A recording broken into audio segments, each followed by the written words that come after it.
Mga katambay, mga kabayan, si Kamanong po, nagbabalik po muli para po magkomento po sa inyo dito po sa Tambayan Makabayan.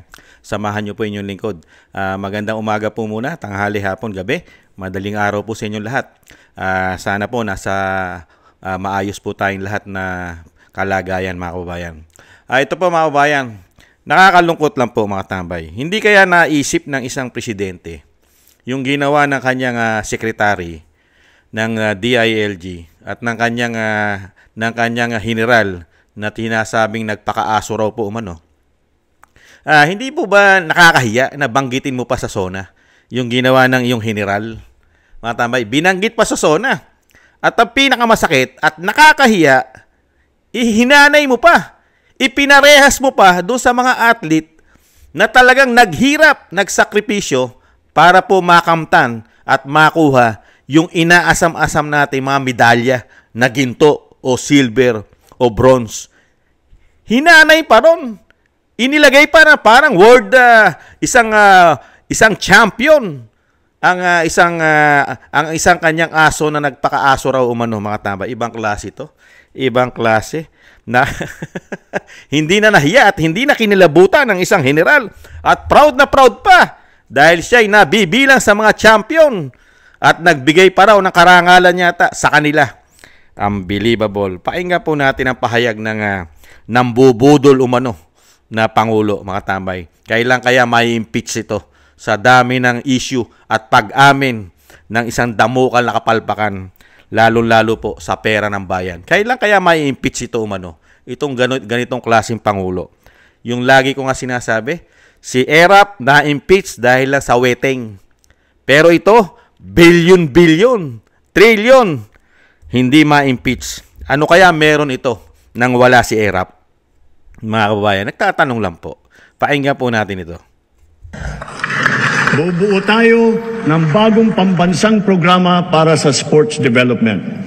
Uumpisa natin ito sa paaralan pa lamang. Ibabalik natin ang mga sports club at magsasagawa tayo ng mga palaro at intrams sa lahat ng pampublikong paaralan. Naririyan na ang ating Philippine Sports Commission at saka ang PAGCOR upang tiyakin ang patuloy na pagtaguyod at pagsuporta sa ating mga programang pampalakasan ng mga atleta sa buong bansa.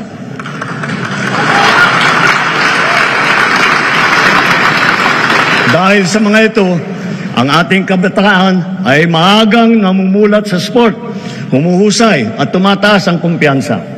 Sumusunod sila sa yapak ng ating mga kampyon at world-class na athlete tulad ni Senator Manny Pacquiao, ni Heidelin Diaz, ni Caloy Yulo, Ira Villegas, Nesty Petesio, EJ Obiena, Alex Ayala, ang Paralympian natin na sina Gerald Mangliwan, Sandy Asusano, Angel May Otong, at Ernie Gawilan.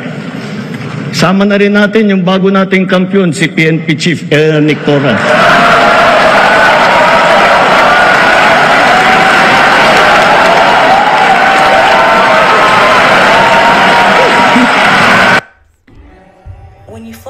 Grabe, no? Hindi na nahiya. Ibinanggit pa, hinanay pa sa mga champion.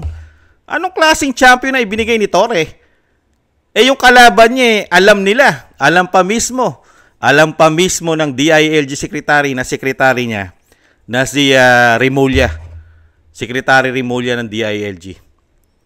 Di po ba? Alam nila na si Baste ay aalis at mag-abroad at ito hindi natin alam kung ano po ang kanyang biyahe. Ito po ba family vacation o ito'y business ng kanilang syudad?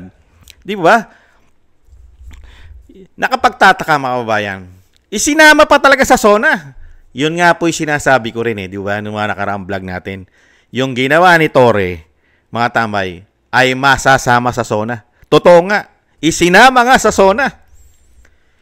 Nakakahiya at proud na proud pa ang isang Torre. Tumayo pa na siya'y tawaging may ihahanay sa mga champion. Bagong champion daw po. Hindi po ba ito'y bagong katarantaduhan at kagaguhan umano? Binudol mo ang taong bayan, lalo-lalo yung nagbayad diyan sa ginawa mong event mo. Na wala ka namang kalaban, ang kalaban mo ay mag-a-abroad, naka-schedule nang umalis. Di po ba? At nagpaalam mismo sa kanyang pag-alis sa DILG Secretary Remulla.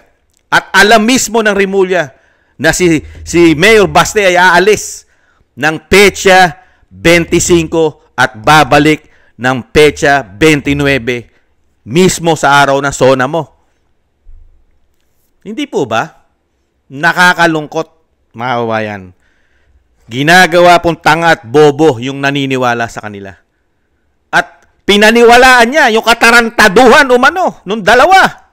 Kung hindi po yan kung yan po ay may katotohanan na si Mayor Baste ay talagang alam nila na ito'y aalis at bibiyahe pa Singapore at may approval ng DILG Secretary Remulla, mga tarantado't gago ito, mga umano.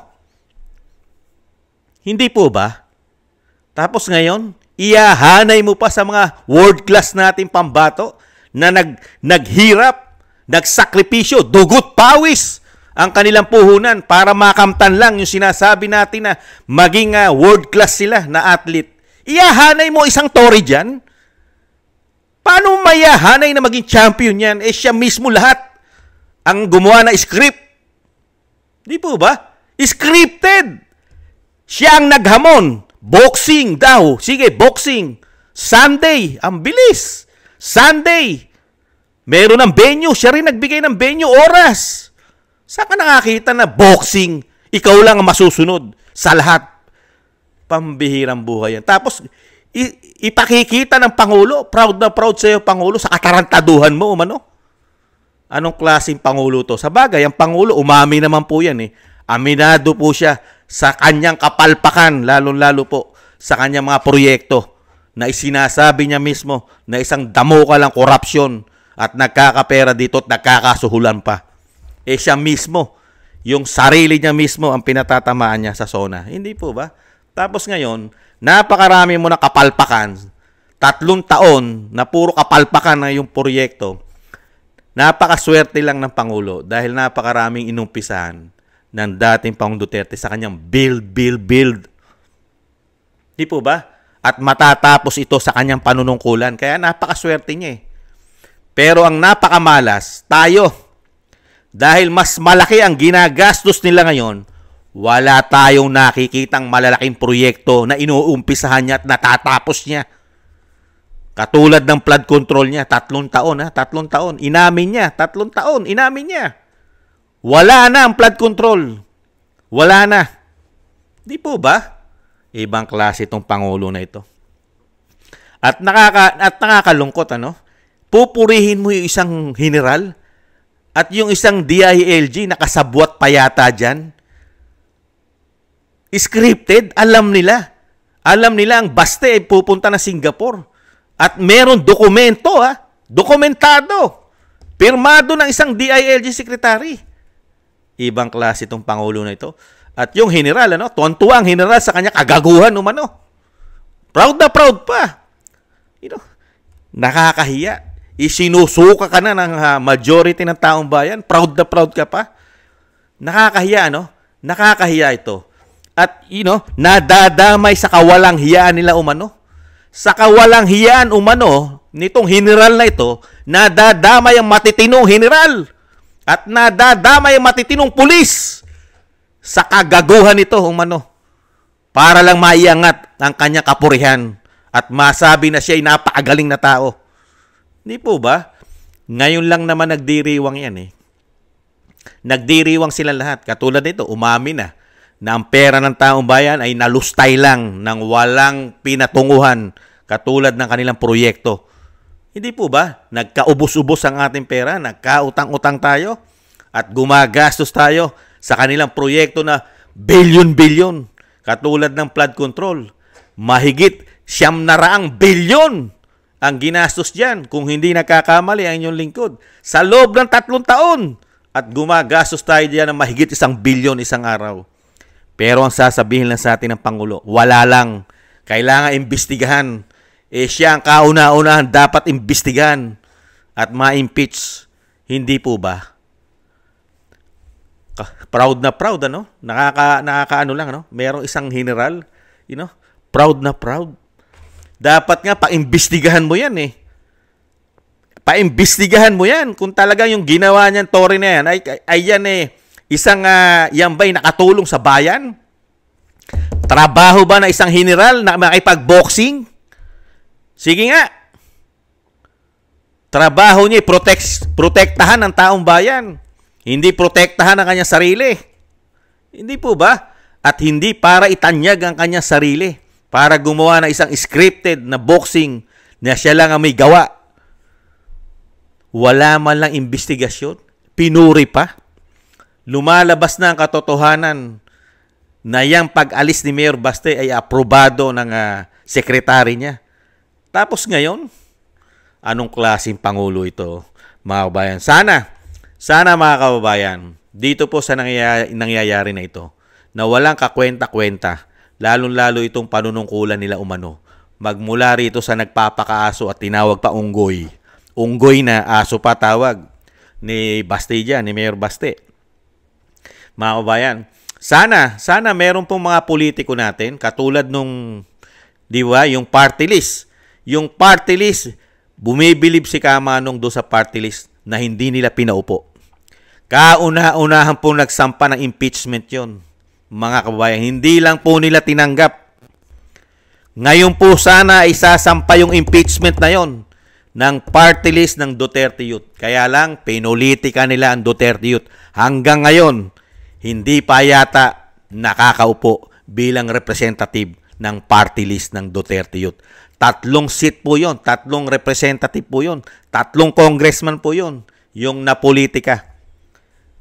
Kauna-unahan po yon, magsasampa ng impeachment sa Pangulong Marcos na tinatawag na sumisinghot daw po ng pulburon at ng coke. Wala. Tingnan natin kung merong mga politiko dyan na makatulad na may bayag ng Duterte Youth. Tingnan po natin kung sino po ang magsasampa ng impeachment dito. Sana po, lalong-lalo na po yan, yung laganap ang korupsyon, dapat po yan imbestigahan. At ganun din po si Torre, dapat po imbestigahan yan, mga kabayan. Isa pong napakalaking korupsyon po yan, pambubudol. Ginamit mo ang iyong kapangyarihan bilang general, gumawa ka ng isang event na hindi makatotohanan, kasinungalingan, at gumamit ka pa. Ginilagyan mo pa ng pera para makakuha ka ng pera. Magbayad ang taong bayan ng napakamahal. Mahal daw po ang bayad doon sa sinasabing pronsit, mga kababayan. Ang sabi po ng mga kababayan natin dyan ay tumataginting daw po na hindi bababa sa 3,000 pataas. 3,000 pataas ang singilan doon sa walang kakwenta-kwenta na boxing na pinarangalan pa ng Pangulo. Dapat po imbestigahan yan. Mga senador, gising kayo. Imbestigahan nyo yung ginawa ni Torre. Gumawa siya ng isang event na may pera. Usisain nyo, sana meron po tumayo rito senador at mga congressman. Imbestigahan nyo po yung ginawa ni Torre. Kung yung ginawa niya ay wala pong kagaguhan. At hindi po ito scripted. Pera po ng taong bayan, nalustay lang sa mga sinungaling at gawa-gawang boxing event nila umano. Sana po maimbestigahan yan. Sana may tumayong senador. Iintayin po ni Kamanong kung sino po mag-iimbestiga dyan sa boxing na yan. Napakaraming pera po ang pumasok dyan. Mga kababayan, pinagmamalaki nila. Hindi raw po bababaya sa 20 milyon pataas. 20 million daw po umano, pataas ang kinita niyan. Tingnan niyo po, yung ginawa nilang pambubudol sa taong bayan. Tapos pupurihin ka pa ng presidente, iyahanay ka pa sa mga world class natin ng mga athlete. Mga kababayan, hindi na nahiya. Yung mga ganyan, iniimbestigahan yan at pinarurusahan yan at yan ay nakukulong pa hanggat maaari at matatanggal sa posisyon niya yan. At yan, magre-retiro yan na wala pa dapat pension yan. Di po ba? Yung mga ganyang klaseng general, lalong-lalo na kung mapapatunayan ni Mayor Baste na yung biyahe niya, mga kababayan. Pag napatunayan ni Mayor Baste, yung biyahe niya ay legit at ito'y may approval na matagal na yung hinihingi niyang request na pag-alis niya ay naaprubahan po ng July 20. Nakapagpabook na po siya Singapore dahil hindi naman po basta-basta pwede kang mag-book na ora mismo ikaw ay makakalis. Hindi po ba? Meron pong panahon yan para makapag-book ka. Di po ba? At mga hotel na iyong i-check-in ka sa bansa na pupuntahan mo. Hindi po ba? Hindi makukuha lang na isang araw yan. Hindi po ba? Kaya po dapat po iimbestigahan ito. Sana pag napatunayan ni Mayor Baste na legit lahat ang hawak niya, pati ang travel niya pa Singapore, at yung approval ay permado at talagang nakuha niya at binigay sa kanya ng DILG Secretary Remulla. Patay kang bata ka. Saan mo kinuha yung schedule mo? Saan mo kinuha yung hamon mo? Naghamon ka ng boxing na alam ninyo, pati ng Secretary ng DILG, na alam ninyo na aalis at aprobado pa? Yan ang dapat pong imbestigahan. Isabay nyo na po yan sa investigasyon ng korupsyon sa gobyerno, lalong-lalo na ang flood control. At isama nyo rin lahat, lalong-lalo po ang sinasabing pagbenta ng ginto, umano, yung PhilHealth natin, wala pa nag-iimbestiga mga senador dyan, congressman, di po ba? At yung napakaraming pera po natin sa Maharlika Investment Fund, napakarami pa pong dapat imbestigahan. 2025 national budget, sana po may tumayong senador dyan na imbestigahan din po yan. 241 billion po yan, mga kababayan. Naisingit po nila yan. At yung isang damukal na ginawa po nilang ayuda, napakarami pong corruption yan umano. Sino kaya ang tatayo? At napakarami pong mai-impeach sa ating bansa at makukulong kung walang sabwatan. Kaya lang po, may sabwatan umano. Hindi po ba? Sana po, mga kababayan, sana itong ating mga senador na sinasabi natin, sana asahan po ng taong bayan. Lalong-lalo po yung mga bagong senador ngayon. Di ba? Yung sinasabi nga po na galit sa korupsyon, katulad nila Marcoleta. Sana magsama-sama sila. Sila Bongo, si Senator Bato. Isama na rin po si Padilla. Yung grupo ng sinasabing Duterte, lahat po ng korupsyon nito, pati ang sinasabi po na aminado ang Pangulo sa korupsyon, ay imbestigahan po sana ng mga kaalyado ni BP Sara at ni dating Pangulo Duterte. Ganon din po sa Kongreso. Sana po may tumayo po, magkaroon po ng bayag at napakaraming pera po nito. Hindi po basta-basta pera ito.